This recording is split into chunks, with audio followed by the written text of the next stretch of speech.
새해를 맞이하면은 누구나 마음속에 간절한 소망을 갖게 됩니다. 여러 가지 소원들이 있지만은 아주 소박하고 단순한 우리의 꿈을 얘기하려면은 행복하게 살고 싶고 그리고 오래오래 즐기며 살고 싶다는 것으로 요약할 수가 있을 것입니다. 그러나 인생은 우리의 마음대로 생각대로 꼭 열려지는 것은 아니라고 생각이 듭니다. 마치 모래 위에 쌓은 성처럼 허무하게만 느껴질 때가 얼마나 많이 있습니까?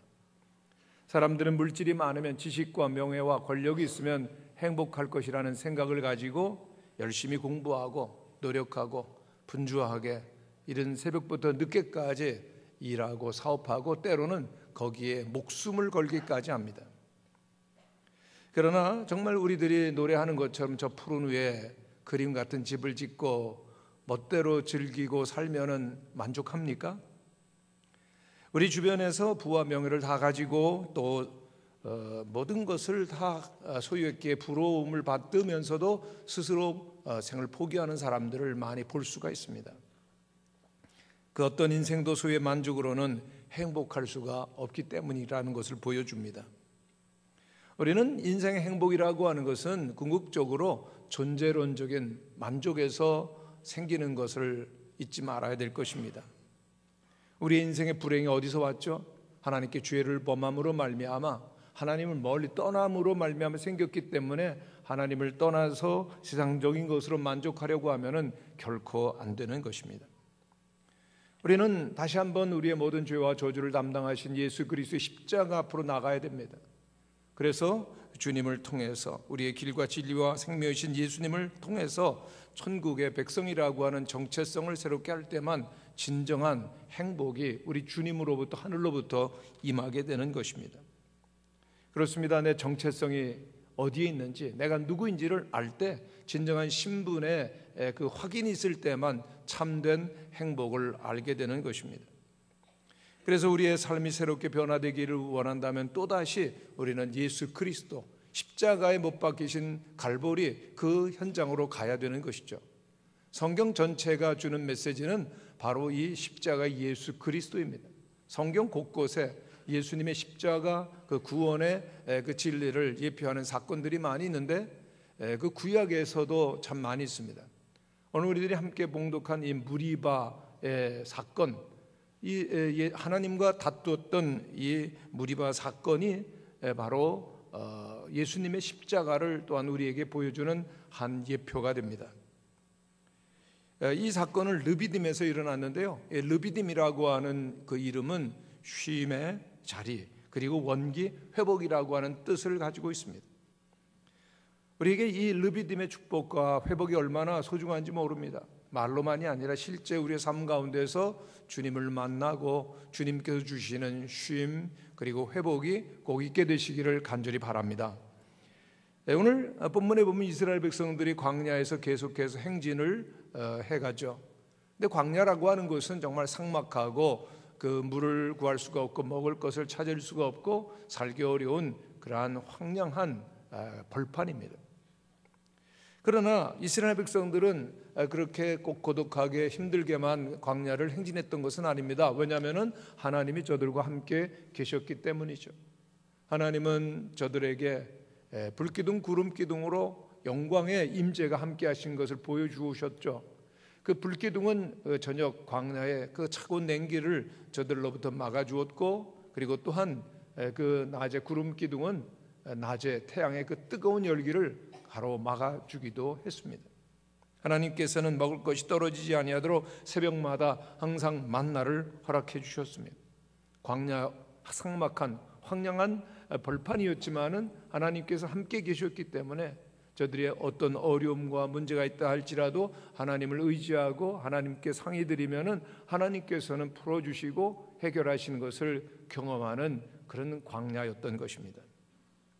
그런데 이스라엘 백성들에게 문제가 좀 많았습니다. 조금만 그들의 마음에 들지 않고 조금만 저들에게 어려움이 또 찾아오게 되면은 그 하나님께 대드는 겁니다. 원망하고 불평하고 믿음으로 살지 않습니다.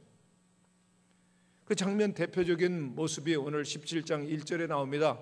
이들이 광야를 행진하다가 드디어 르비딤에 이르게 되었는데 마실 물이 없는 겁니다. 그러자 이들은 곧바로 모세에게 대듭니다. 우리에게 물을 주어 마시게 하라. 어찌해서 우리를 애굽에서 인도해서 우리와 우리 자녀와 우리의 가축들을 목말라 죽게 만드느냐 그랬습니다. 그런데 이들의 그 항변 그리고 불만 이유 있는 것입니다. 그 뜨거운 광야 속에서 물을 마시지 못하면 당장 목마르죠.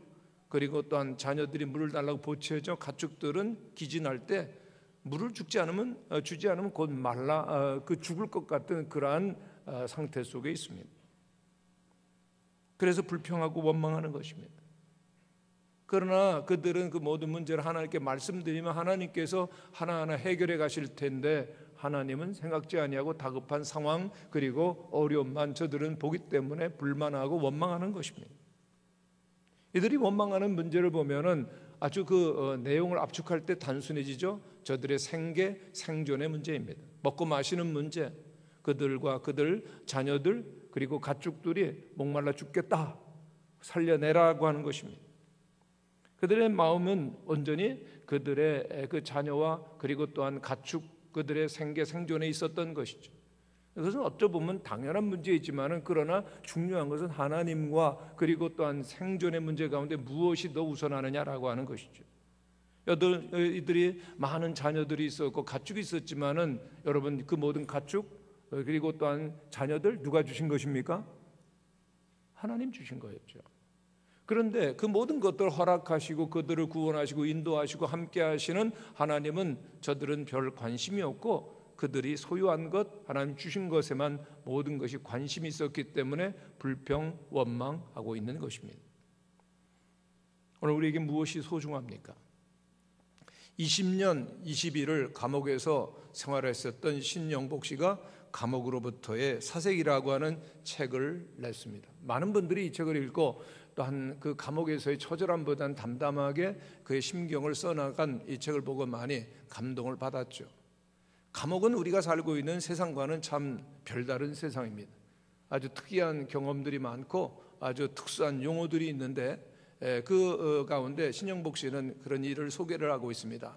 감옥에서 그들이 때때로 위로를 받고 힘을 얻는 것은 종교 활동입니다.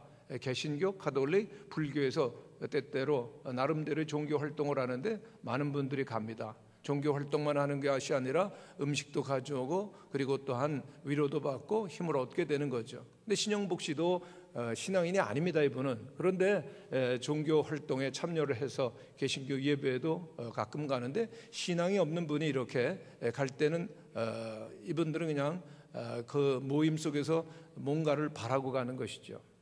그런데 이렇게 신앙 없이 종교 활동에 참여하는 사람들을 교도소에서는 떡신자라고 그럽니다. 왜 갈까요? 떡 먹으러 가는 거죠, 여러분요. 그러니까 이 떡신자들의 특징은 제사보다는 제사밥에 관심이 많습니다.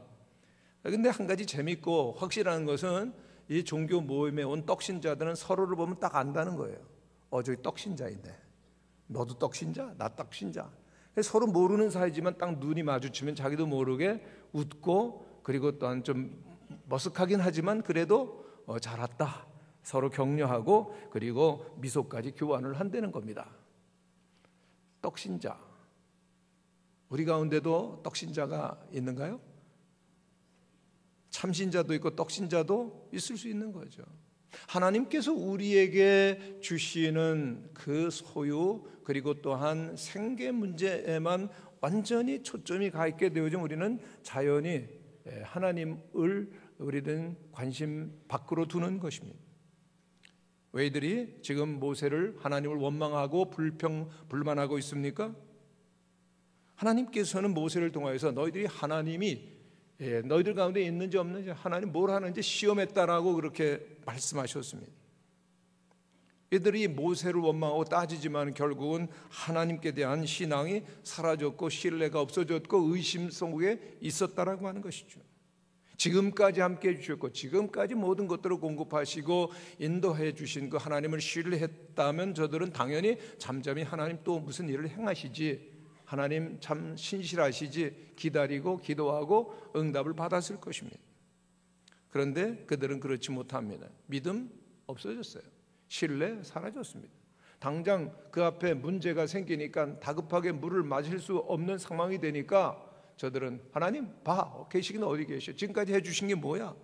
그리고 하나님 따라가는 건 정말 어리석고 바보 같은 짓이야 라고 그게 불평 원망하는 것입니다. 하나님이 눈에 보이지 않죠. 눈에 보이는 모세는 원망스럽고 불만의 대상이 되었던 것입니다. 바둑 실력이 7급 정도가 되면은 그 눈을 감아도 바둑판 전체가 한눈에 싹 들어온다고 합니다. 19줄 가로 세로 줄이 그어진 바둑판이 눈앞에 딱 나타나고 그리고 361개의 집이 보인다는 겁니다. 그런데 우리도 인생을 웬만큼 살지 않았습니까? 10년, 20년 산 것이 아니라 훨씬 더 살았기 때문에 우리도 그 급수로 말하면 적어도 7급 이상은 될 겁니다. 그래서 우리도 눈을 딱 감으면은 인생 어떻게 전개될지 앞으로 무슨 일이 일어날지 다 예측할 수 있고 보이는 것이죠. 그런데 중요한 것은 본다고 다 보는 것입니까? 내가 예측하는 게 다 맞는 겁니까? 우리들이 인간적으로 상식적으로 세상적으로만 생각하면 세상의 길만 보이는 것이죠. 믿음의 사람이 돼서 영적인 그러한 눈을 뜰 때만 우리들은 하나님께서 어떻게 인도하셨고 어떻게 앞으로도 일하실 것이 보이는 것이죠. 오늘 우리에게 중요한 것은 하나님을 믿고 하나님께서 우리에게 허락해 준 약속과 비전을 따라서 우리들이 가야 한다라고 하는 것입니다.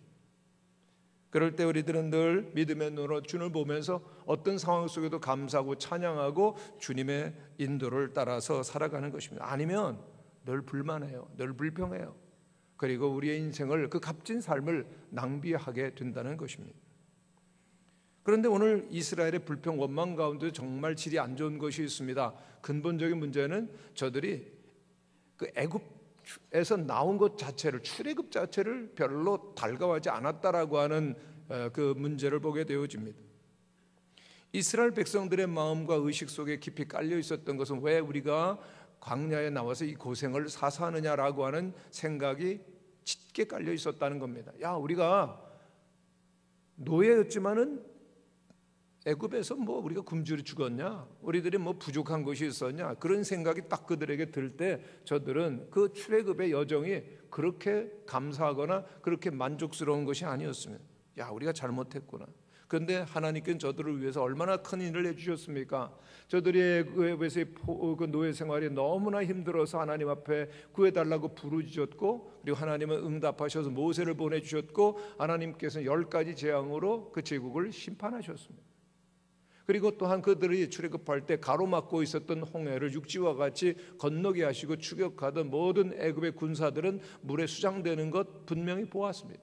저들은 그 애굽에서 그리고 또한 홍해를 건너 빠져나오면서 얼마나 하나님 위대하시다, 하나님은 홀로 영광을 받으실 분이다 찬양하면서 기뻐했었습니까? 그런데 그들은 그 당장 광야의 행진을 계속해 가는 동안에 문제가 딱 있게 되어지면은 야, 우리가 잘못 떠난 거야. 그리고 하나님을 원망하고 그리고 또한 불평하기 시작했다는 것입니다. 얼마나 고집스럽든지 다시 애굽으로 돌아가야 우리가 살고 그리고 또한 우리들은 평안할 수가 있다라고 그렇게 반역하는 무리들이 있었다라고 하는 것이죠. 저들은 분명히 애굽을 떠났고 하나님 분명히 저들과 함께 계시고 인도하시고 영광과 기적을 행하심에도 불구하고 하나님을 마음에 두지 않고 있었던 것입니다. 하나님이 인도하신다는 것, 그 사실을 믿으려고 하지 않습니다. 그러니까 조금만 문제가 생기면 대드는 겁니다. 조금만 어려움이 있으면 모세에게 그 불평하고 하나님을 시험하고 있었던 것입니다. 봐라, 우리가 뭐라 그랬냐? 하나님 계시긴 어디 계셔? 하나님 신실하시고 응답하신다고 하는 것 같죠. 문제 생길 것 보니까 안 되겠다, 돌아가자라고 그렇게 생각을 하고 있었던 것입니다. 우리는 참 어리석었구나. 왜 우리가 이 광야에 나왔던 거 애굽에 돌아가는 것이 훨씬 더 나아. 애굽에서 부족한 것 없었잖아. 우리는 그곳에서 참 멋지고 그리고 또한 기름진 음식 먹으면서 살았어. 생각하니까 화가 나는 겁니다. 그리고 드디어 감정적으로 폭발해서 그들의 지도자를 원망하고 그리고 또한 하나님을 불신하고 거역하는 일을 계속해가는 것입니다. 불평에 불평을 낳고 불만족에 불만족을 낳고 폭발해버렸던 상황입니다. 이것은 아직도 이스라엘 백성들이 진정한 신앙의 단계에 이르지 못하였던 것을 보여줍니다. 이스라엘 백성들만 그렇습니까? 우리도 별로 크게 다르지 않을 것입니다. 쉽게 믿음의 길을 의심하고 포기하고 원망 불평할 때가 얼마나 많이 있습니까? 광야의 길은 오직 하나이죠. 하나님만을 철저히 의지하면서 나가는 것입니다. 어떠한 일이 있어도 하나님 우리와 함께 계십니다. 아멘. 그래서 그 하나님께 감사하고 찬양하면 길이 열리는 것입니다. 어떤 여자 집사님이 그 남편이 있었는데요, 좀 문제가 있었던 것은 그 남편이 알코올 중독자였습니다. 매일 먹어요. 월화수목금토 먹습니다. 월요일 원래 먹었습니다. 화요일 화가 나서 먹습니다. 수요일 수틀리면 먹는 겁니다. 목요일 목이 칼칼하니까 마셔야죠. 그리고 금요일 금방 마시고 또 마시고요. 토요일은 토할 때까지 마셨습니다. 그래도 일요일은 쉬는 겁니다. 그러니 이런 남편과 함께 사는 것이 얼마나 힘들겠어요. 참 불평 원망 많이 있었습니다. 어느 날 목사님이 설교를 하시는데 범사에 감사하세요. 그런데 마음에 와닿았어요. 범사에 감사해야지. 그런데 그 주간에 또 남편이 술 먹고 들어온다. 그래서 깊이 골아떨어져 자는데 이렇게 원망이 불평이 목까지 왔다가 목사님 말씀이 생각이 나요. 범사에 감사해야지. 하나님 말씀인데. 그리고 그래 감사해보자. 그리고 생각하니까 감사거리가 별로 없는데 그래도 만드는 겁니다. 하나님 내 옆에 지금 이 술주정뱅이 남편 있어서 감사합니다. 그러니까 말 되는 것 같아요. 또 만들어 봅니다. 술을 계속 먹지만 그래도 한 번도 그 잊지 않고 집에 찾아와 주니 감사합니다. 그냥 웃음이 나가지고 자기도 희죽희죽 웃었습니다. 그런데 갑자기 그때 일이 일어나는데 술 취했던 남편 눈을 번쩍 뜨는데 보니까 아내가 희죽희죽 웃고 있는데 보통 일이 아닙니다. 왜 그래? 왜 희죽희죽거려? 그래서 생각해 보니까 여보 당신이 내 옆에 있어서 감사하고 술 먹고도 돌아와서 감사해. 그랬더니 별일 나보겠네. 그리고 남편 또 다시 자리에 누웠습니다. 근데 그 주일날이 되었는데 그 남편이 옷을 하나씩 둘씩 입더니 아내를 따라 나오는 겁니다. 교회를 가겠다는 겁니다. 왜 그래? 그랬더니 아니 그렇게 술 먹는 남편 보고도 감사하고 그리고 집에 오는 거 감사하다고 하는 분이 누군지 내가 한번 꼭 좀 만나봐야 되겠어. 그러더니 교회를 다니기 시작했답니다. 할렐루야. 불평 원망 문제 분명히 있지만은 그러나 감사하고 하나님을 의뢰하는 자에게 하나님은 오늘도 일을 하시는 줄로 믿습니다. 근데 불평 원망하면은 계속해서 불신 원망 분노는 점점 커가죠. 그래서 상황이 어디까지 가는가 하면 조금만 있으면은 모세를 돌로 칠 것 같은 상황이었습니다. 중요한 것은 모세의 반응입니다. 그렇게 지속적으로 불만, 거역, 반항하는 이들을 향해서 모세는 어떤 반응도 보이지 않습니다. 모세의 심중에는 이 백성은 하나님의 백성이라고 하는 의식이 깊이 뿌리를 내리고 있고 그리고 내 방법이 아니라 내 뜻대로가 아니라 하나님의 방법과 뜻대로 하나님은 일을 분명히 하실 것이라고 하나님을 기다리고 신뢰하는 마음이 있었던 것입니다. 백성들의 원망 앞에서도 그는 잠잠히 하나님께 기도하는 성숙한 믿음의 인격과 삶을 보여줍니다. 백성들의 비난과 다툼에 그리고 또한 대꾸하지 아니하며 잠잠히 기도하는 그 모세, 하나님께서 그의 기도를 들으시는 것이죠. 그리고 홍해를 갈랐던 그 지팡이로 반석을 치라고 합니다. 그러니까 그 앞에 있었던 반석에서 물이 나와서 그 모든 백성들이 마시게 됩니다. 할렐루야. 그런데 이 반석에서 물이 나오는 사건은 보통 사건이 아닙니다. 바로 신약에서 예수 그리스도께서 당신을 십자가에 못 박으시고 그리고 또한 수치를 당하시고 채찍에 맞으시고 손과 발에 못을 박히우시고 창자를 받으시면서 흘렸었던 그 피로 우리의 모든 죄를 대속해 주셨던 그 사건을 보여주는 하나의 예표였던 것입니다. 고린도전서 10장 4절에 보면은 이스라엘 조상들이 다 같은 신령한 음료를 마셨는데 이는 저희를 따르는 신령한 반석 곧 그리스도라 그랬습니다. 오늘 찬양대가 정말 나의 반석 나의 반석 박수 치시면서 해주셨습니다. 할렐루야. 정말 주님 우리의 반석이시죠. 메마른 땅 마실 물이 없고 그리고 구원의 길이 보이지 아니할 때 주님은 우리의 반석이십니다. 할렐루야. 모세가 반석을 줘서 물이 나오게 된 사건은 장차 갈보리 산에서 그리스도께서 십자가에서 매달리시고 또한 그 피 흘리심으로 보혈로 우리를 구원하신 사건을 보여주는 것입니다. 이스라엘 백성들의 목마름을 해결하시기 위해서 반석을 예비하셨던 주님, 오늘 우리의 인생의 목마름과 그리고 문제를 해결하시기 위하여서 예수 그리스도를 준비하셨음을 믿는 성도들이 되시기를 바랍니다. 또한 이 반석에서 나오는 물은 신령한 뜻이 있습니다. 곧 우리를 위하여 허락하시는 성령을 의미하는 것이죠. 요한복음 7장 37절 이하의 말씀을 우리가 한번 같이 읽어보겠습니다. 시작. 누구든지 목마르거든 내게로 와서 마시라. 나를 믿는 자는 성경의 이름과 같이 그 배에서 생수의 강이 흘러나리라 하시니 이는 그를 믿는 자에 받을 성령을 가리켜 말씀하신 것이라. 아멘. 이 말씀의 의미가 무엇입니까? 인생의 광야의 목마름을 해결하는 길은 오직 한 분 하나님께 있다는 것입니다. 주님께서는 우리의 광야와 같은 인생길 가운데에서도 풍성한 생명수를 우리들에게 공급해 주시고 그리고 인도하여 주심을 믿고 주님을 바라보라고 하는 것입니다. 정말 우리의 마음의 생각과 자세가 중요합니다. 우리 인생 거칠고 황량하고 고독하고 힘든 일들이 계속됩니다. 그런데 주님께서는 오늘 이 무리바의 사건을 통해서 하나님을 그래도 바라보라는 것입니다. 여러분, 우리들이 참 살아가다 보면은 문제가 파도처럼 계속 오는 것을 경험하게 되어집니다. 직장을 잃고 건강을 잃고 그리고 또한 모든 삶의 말할 수 없는 시련과 역경이 올 때 우리는 당황하고 길을 잃어버립니다. 쉽게 포기하고 주저앉을 수가 있습니다.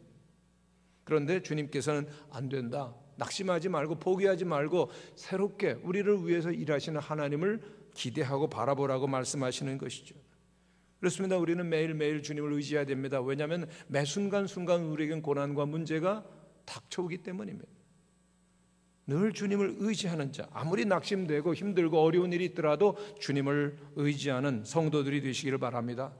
사업이 안 되고 직장에 문제가 있고 건강에 문제가 있고 자녀들이 말을 안 듣고 속을 썩인다 할지라도 그래도 하나님을 바라보며 하나님과 함께 갈 때 하나님은 일하신다는 것이죠. 고난이 있습니다. 문제가 있습니다. 역경이 있습니다. 그럼에도 불구하고 주님을 의지하고 감사할 때 하나님께서는 어김없이 우리의 삶 가운데 함께 하시고 영광을 받으시는 것입니다. 장신대 총장님이셨던 김중훈 교수님의 가정은 5대째 아주 독실한 믿음의 가정입니다. 조부께서 정말 아주 신비로운 은혜도 많이 체험하시고 신앙의 경험이 돈독하시고 그 믿음이 대대로 가정을 든든한 경건한 가정으로 세워가고 있으십니다. 총장님은 신학대학을 졸업하시고 스위스로 유학을 떠나시게 되었습니다.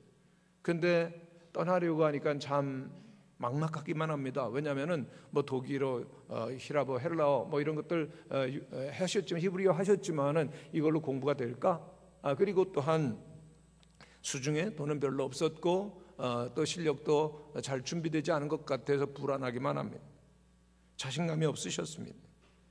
비행기에 타니까 더 큰 중압감 그리고 두려움 그리고 불안 문제들이 엄청난 무게감으로 닥쳐오는 것입니다. 야, 어떡하지? 근데 참 놀라웠던 것은 비행기 의자에 딱 앉아서 그 좌석 벨트를 딱 매는 순간 어딘가 찬송이 들려왔습니다. 너 근심 걱정 말아라 주 너를 지키리. 근데 그 찬송이 들려오는 순간 놀랍게도 모든 걱정, 두려움, 불안들이 싹 사라지는 거예요. 아, 그래? 오늘까지 함께 하신 하나님 앞으로도 함께 해주실 거야 믿어지면서 조금도 불안하지 않습니다. 그렇다고 유학생활이 평탄하고 쉬웠다는 얘기가 아닙니다. 공부하는 것 어려웠고 경제도 어려웠고 살림도 어려웠지만 제일 중요한 것 그 독일어로 진행되는 수업이 알아듣기도 힘들고 공부하기도 따라가기도 힘들었습니다. 한 번은 먼존 그 선배 유학생이 자네 강의 시간에 말이 들려? 나는 안 들렸었어. 그런데 조금 지나면 조금씩 들리기 시작하는 거야. 그래서 위로를 해주었다고 합니다. 근데 첫 학기가 이제 중반에 넘어서는 어느 날이었는데 교수님이 강의를 하다가 질문을 하셨습니다. 참고로 스위스에서 교수님들이 강의를 할 때는 세미나 외에는 질문을 일체하지 않는데 이상하게도 그날 질문을 하셨습니다. 예수님께서 내 이웃을 내 몸처럼 사랑하라고 하셨는데 구약에도 그런 말씀이 있는데 어디 있는지를 아십니까? 누군가 대답을 하겠지. 맨 앞줄에 앉아 있었던 김중훈 총장님은 기다리고 있었는데 아무도 대답을 안 해요. 그래서 대답을 합니다. 레위기요. 그랬더니 교수님 깜짝 놀라는 거예요. 아무도 대답을 안 하는데 동양 학생이 대답을 하니까요. 눈이 동그래져 가지고 몇 장이요? 알겠어? 그랬더니 예, 19장이요. 그랬더니 교실이 완전히 잠잠치 물을 끼얹은 듯 조용해졌어요. 교수님 또 묻습니다. 그럼 몇 절인 줄 아느냐고. 예, 18절입니다. 교수님과 학생들은 와, 동양에서 천재 신동 걸어다닌 성경이 왔다고 놀라는 겁니다. 이 일로 정말 그동안 동양에서 웬 학생이 와가지고 말도 못하고 쭈삣쭈삣 그렇게 있는데 참 대단한 사람이라고 인정을 받게 되었고, 그리고 또한 공부를 다시금 새롭게 하게 되었고, 그리고 자신감도 가지고, 그리고 또한 좋은 성적으로 학위도 마치게 되어줍니다. 근데 이 백인 학생들은 누구의 말도 잘 믿지 않고 직접 확인해야 되는 그러한 성향이 있죠. 수업 시간 그때 그 대답했다는 소식이 쫙 전교에 퍼지는데 어느 날 한 백인 학생이 오더니 묻더라는 겁니다. 아론의 죽도 어디 있는지 아시오? 어디죠? 민수기예요. 눈이 커지더니 몇 장? 6장. 그랬더니 뒤도 안 돌아보고 도망가더랍니다. 그런데 그 일들을 생각하면서 총장님은 감사가 나오더래요. 내가 뭐 성경 구절 암송하고 좀 알지만은 모든 성경 구절 다 아는 것 아닌데 교수님이 그날 따라서 레위기의 말씀 물어보고 친구가 또한 그 민수기의 말씀을 물어봤기 때문에 대답했고, 그 일 때문에 신동 천재라는 인정을 받고, 그리고 또한 자신감을 회복하고 공부할 수 있게 하신 분 누구죠? 하나님이시로구나. 그리고 또한 하나님께서 그 모든 과정을 마치게 하시고, 또한 장신대에서 교수님이 되게 하시고 총장님까지 되게 하셔서 많은 일들을 했는데, 돌아보니 인생을 살 때 쓰러지고 또한 실족할 수 있는 많은 순간들도 있었지만 그때마다 하나님은 인도하시고 지혜를 주셔서 잘 넘어게 하신 것 하나님이 함께 하셨습니다라고 고백을 하십니다. 그렇습니다. 오늘 우리들에게 하나님께서는 때때로 시험과 어려움을 주시지만은 하나님께서는 목적이 있으셔서 그것들을 허락하시죠. 우리를 하나님을 의지하는 자로 만드시는 것입니다. 우리의 광야 인생길 가운데 시험과 문제가 없으리라고 여러분 기대하지 마십시오. 그런 고통, 어려운 환경 상황은 하나님께서 우리를 더욱더 하나님께로 가까이 하시고 믿음의 사람으로 서게 하시는 훈련의 과정의 하나인 것입니다. 그런데 만일 그 시험에 넘어지면, 통과를 못하면 하나님 포기하지 않으십니다. 계속해서 재시험. 그러니까 통과하는 게 좋겠어요? 재시험 치르는 게 좋겠어요? 한 번에 통과하시길 바랍니다. 불평 원망하지 마시고요, 계속해서 아멘 할렐루야 감사하고 찬송하시고 주님을 바라보시는 성도들 되시기를 바랍니다. 원망 불평하는 자리에서 계속해서 재시험하고 재수하고 삼수하고, 저는 삼수를 했습니다. 근데 그렇게 하지 마시고요, 유일하신 주님만 바라보시는 우리 모든 성도님들이 되시기를 바랍니다. 광야의 시험이 있습니다마는 마음의 평안과 기쁨을 잃어서는 안 된다라고 하는 것이죠. 신앙생활은 세 가지 형태가 있습니다. 첫째, 견디고 의무감으로 인내하면서 참고 또 참고 꾹꾹 견디며 나아가는 겁니다. 두 번째, 늘 불평하고 원망하는 불만족, 이 체질이 된 신앙인들이 있습니다. 세 번째는 늘 기쁘고 즐거워요. 감사해요. 늘 즐기는 신앙입니다. 성도 여러분, 여러분들은 몇 번째입니까? 나는 기쁘고 즐겁습니다. 제가 그러면 여러분들은 아멘 하시기를 바랍니다. 저는 늘 기쁘고 즐겁습니다. 네, 할렐루야. 늘 기쁘고 즐겁고 늘 감사함으로 살아가는 것입니다. 여러분, 그 하나님께서 주신 기적이 얼마나 컸던지요. 반석에서 나왔던 그 샘물은 장정만 60만 있던 이스라엘 백성이 다 먹고 가축까지 자녀들까지 다 먹였습니다. 할렐루야. 하나님께서 우리를 위해서 행하시는 일들은 우리가 생각하는 것보다 훨씬 더 큰 것입니다. 그저 바가지 몇 개로 물 겨우 떠먹는 정도가 아니라 계속해서 흘러나와서 모든 자들이 먹습니다. 하나님께서 우리를 위해서 미래 예비하신 하나님의 은혜는 계속해서 그러면 아멘 안 하시겠습니까? 계속해서 풍성하게 주시는 줄로 믿습니다. 다함이 없는 은혜가 있다는 것이죠. 그 주님의 은혜 가운데 있게 되어질 때 또 기쁘고 또 감격하고 또 찬송하고 또한 승리하는 우리 모든 성도들이 되실 줄로 믿습니다. 우리의 심령과 우리의 인생과 가정을 짓누르는 스트레스와 문제와 그리고 압력이 있습니다. 허무함이 있습니다. 슬픔이 있습니다. 어떻게 이깁니까? 오직 한 가지입니다. 하나님으로 우리의 심령과 우리의 마음이 충만하게 되시기를 바랍니다. 세상의 무거운 짐들과 그 어려움들을 극복하기를 원하십니까? 하나님을 믿고 반석에서 나는 물, 곧 성령으로 충만해져야 되는 것입니다. 늘 주님을 바라보고 주님을 사모하는 가운데 우리의 마음속에 주님이 계셔야죠. 우리들의 마음속에 부정적인 생각, 불평, 원망이 있으면 그 하나님께서 계속해서 부어주시는 그 축복의 생명수주를 우리는 막아버리는 것입니다. 주님은 우리에게 분명히 말씀하셨습니다. 문제, 어려움, 환난 있다는 겁니다. 그러나 주님 안에서 이기라고 말씀하시죠. 주님께서 주신 말씀을 우리는 요한복음 16장에서 우리 한번 찾아보고 읽어보기로 하겠습니다. 같이 한번 읽죠. 시작. 이것을 너에게 이름은 너희로 내 안에서 평안을 누리게 하려 함이라. 세상에서는 환난을 당하나 담대하라. 내가 세상을 이겼노라. 할렐루야. 환난이 있습니까? 없습니까? 있어요. 그러나 담대하라고 말씀하십니다. 왜요? 예수 그리스도께서 이미 승리하셨기 때문입니다. 잘못된 것, 잘못될 것, 안 되는 것만 생각하지 마시고 주님께서 담대하라, 세상을 이겨너라 말씀하시기 때문에 환난 중에도 주님께 나아가며 찬양하며 기뻐하는 우리 성도님들이 되시기를 간절히 축원합니다. 현재 한국의 중견 그 조각가로 활동하시는 김창곤 장로님이 계십니다. 이분은 천부적인 예술적인 재능을 가지신 분입니다. 어릴 때부터 뭐 흙을 빚어 만들고 그러면은 꼭 입상하고 학교의 기념품으로 남고 그랬습니다. 그리고 또한 예술에 그 입신을 해서 예술에 심취해서 나름대로 인정을 받고 큰 작품들도 많이 남기고 성공을 하셨습니다. 그런데 그의 마음속에는 어떤 기쁨도 만족감도 의미도 보람도 없었습니다. 그러다 이분이 척추에 이상이 생겨서 수술을 하게 됐는데 후유증으로 하반신 마비가 되었습니다. 병원에서는 치료 불가능하다라고 하는 선언을 받았습니다. 인간의 힘으로는 해결이 안 되는 것이죠. 더 이상 그 누구도 도울 수 없는 그 기가 막힌 상황 가운데 그는 하나님을 찾기 시작합니다.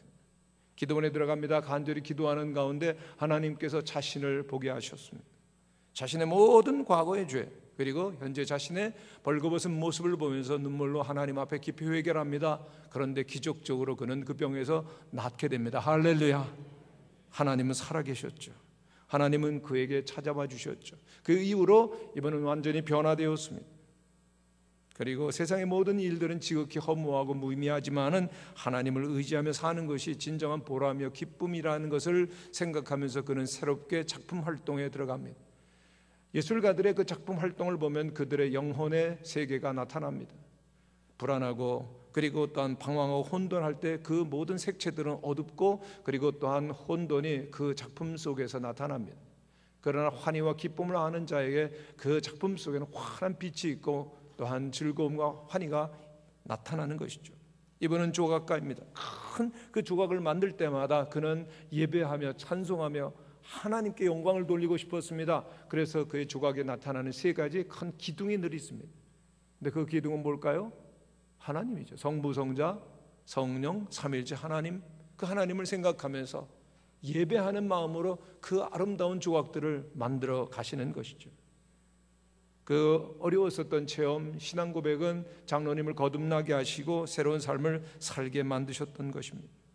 세상은 언제나 문제가, 어려움이, 고통이 있습니다. 그러나 그렇다고 해서 여러분 결코 부정적이 되시거나 원망하고 불판함으로 살아가지는 말아야 될 것입니다. 오늘 하나님께서는 우리의 입에서 나오는 말을 들으십니다. 그리고 주님 말씀하시면 내 귀에 들린 대로 내가 행하리라. 한번 따라하시기를 바랍니다. 내 귀에 들린 대로 내가 행하리라. 하나님 말씀하시죠. 그렇기 때문에 아무리 어려워도 힘들고 어렵다 불평 원망하는 대신에 부정적인 언어 대신에 하나님께 찬양과 영광을 올려드리시는 성도들이 되시기를 바랍니다. 우리의 언어는 말은 엄청난 힘이 있습니다. 말 한마디로 상대방에게 기쁨과 즐거움과 그리고 회복을 줄 수도 있지만은 웃음을 가져다 줄 수도 있지만은 그러나 한마디 말로 상처를 주고 그의 인생을 불행하고 무너지게도 만드는 것이죠. 말은 영향력이 큽니다. 스튜어트 트레이스라고 하는 분은 우리는 말의 바다 가운데 살고 있다. 그러나 물 속에 사는 물고기가 물에 있다는 것을 모르는 것처럼 우리는 말 속에 살고 있다는 것을 깨닫지 못한다 그랬습니다. 우리는 너무나 쉽게 생각 없이 말해버립니다. 그 말 때문에 다른 사람의 마음에 상처를 주고 또 그 말 때문에 내가 인생이 아주 무너지는 것을 모를 때가 있습니다. 우리는 말을 하지만 중요한 것은 말은 또한 우리를 만드는 것입니다. 믿음의 말, 사랑의 말, 긍정적인 언어를 하시는 우리 모든 성도들이 되시기를 바랍니다. 믿음의 사람이 되는 것이죠. 부정적인 생각과 말에 포로가 되는 것이 아니라 언제나 주님을 높이며 믿음을 선포할 때 하나님께서 그 믿음의 언어를 들으시고 우리를 위해서 새 일을 행하실 줄로 믿습니다. 주님은 우리를 위해서 새 일을 주시고 우리에게 영원한 기쁨을 주시기를 원하십니다. 시편 16편에 있는 말씀입니다. 우리가 한번 같이 읽어보겠습니다. 시작. 주께서 생명의 길로 내게 보이시리니 주의 앞에는 기쁨이 충만하고 주의 우편은 영원한 즐거움이 있도다.